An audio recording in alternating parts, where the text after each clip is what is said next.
संगम युग का वर्षा यही है, शिव से मिलन मनाना। समय श्वास संकल्प सभी सेवा में लगाना।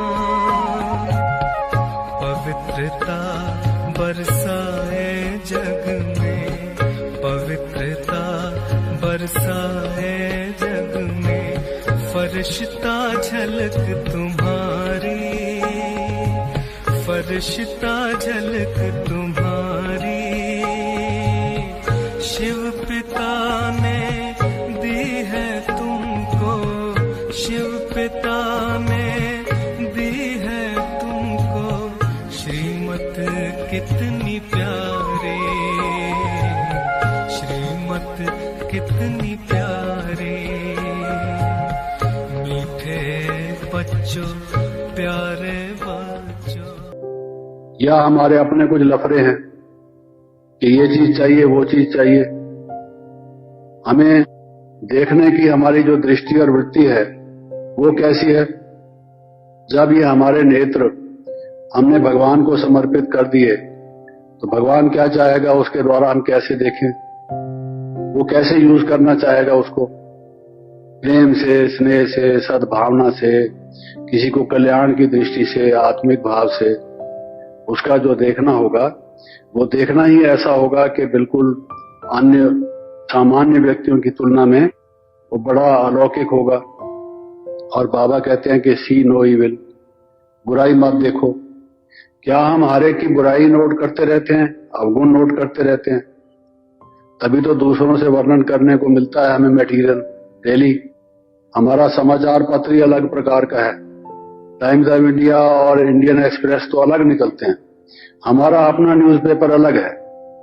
देखो आज हम आपको बताएं, आज फिर उसने मेरे से झगड़ा किया। हाँ, आज फिर झगड़ा किया। क्यों, क्या कहती थी? अरे उसकी तो आदत है, तुम जानती हो, रोज झगड़ा करती है। आज मैं चाय पीने गई, किचन में उसने ये कहा वो कहा। ये आज का सब ताजा समाचार, ये सुनिए। वो है था ना mid day news, evening news, आजकल तो हर वक्त निकलती है। ये आज की ताजा खबर।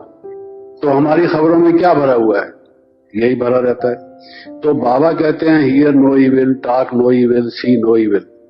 हमें हर एक कर्मेंद्रिय का क्या प्रयोग करना है, ये तो नेगेटिव है। लेकिन बाबा कहते हैं कि पॉजिटिव तरीका क्या है, हमारे मुख से कैसे रतन निकले। किसी के प्रति ऐसे शब्द निकले, कहे वाह वाह और कहो कुछ। ऐसा नहीं कि किसी की तारीफ के पुल बांधते रहें, लेकिन बाबा के उसने जो हम खजाने दिए उसके गुण गाते रहे हम।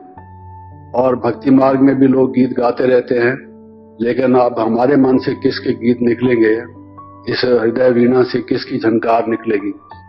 तो हम अगर उस प्रकार से हमारे मुख से बोल निकले, हमारे नयन जो है उसको बड़ी मीठी दृष्टि से और स्नेह भाव से, दूसरे के प्रति सद्भावना से, उसके प्रति कल्याण की दृष्टि से, किसी की कोई खराबी हमें दिखाई दी, ऐसे तो नहीं आंखें बंद करके हम रहते हैं। आंखें अगर ठीक ना हो तो आंखें वाले के पास जाके ठीक करा के आते हैं। कहते हैं ना भाई कहाँ जा रहे हो, कहते हैं आंख दिखाने जा रहा हूं। आंख दिखाने के दो मतलब होते हैं। आंख दिखाना माना आप जानते ही हैं, तभी तो आप हंस रहे हैं। लेकिन वो जो हमारे नेत्र हैं, जिसको कमल नेत्र, कमल मुख, कमल हस्त हम कहते हैं, वो कैसे बनेंगे? जब हम उसको समर्पित करेंगे। तो ये हमें देखना चाहिए कि हमारी जो कर्मेंद्रियां हैं, अगर हम इंद्रियातीत बनना चाहते हैं। किसी ने कहा भाई इंद्र की पूजा, वेदों में इंद्र की पूजा है। आप देखेंगे कि काफी हिस्सा तो वेदों का इंद्र की पूजा से भरा हुआ है। लोग समझते नहीं हैं और ये उनको विचार है कि जो ये वर्षा करने वाला है ये इंद्र है।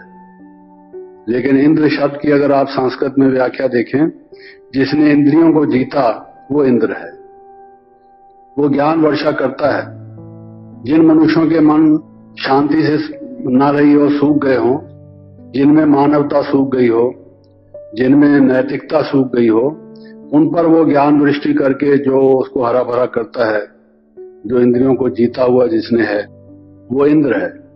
तो वो उसका स्पष्टीकरण है। तो इंद्र पद के देवताओं का जो अधिपति है वो इंद्र है और वो ब्रह्मा के समतुल्य है। ब्रह्मा का एक नाम इंद्र है क्योंकि उसने सब उसको जीता, इंद्रियों को जीता।